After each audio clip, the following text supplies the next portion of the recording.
Kasi may aso dun sa kabila, oh.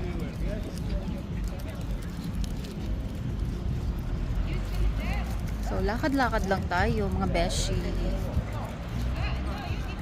So, punta tayo naman dito. Tayo dito sa kabila.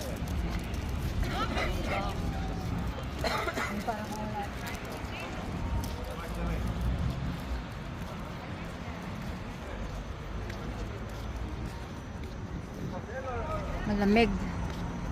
Ayan siya, oh, dito. Oh. Ito yung sinasabi ko sa inyo. Ang pakaganda. Diba?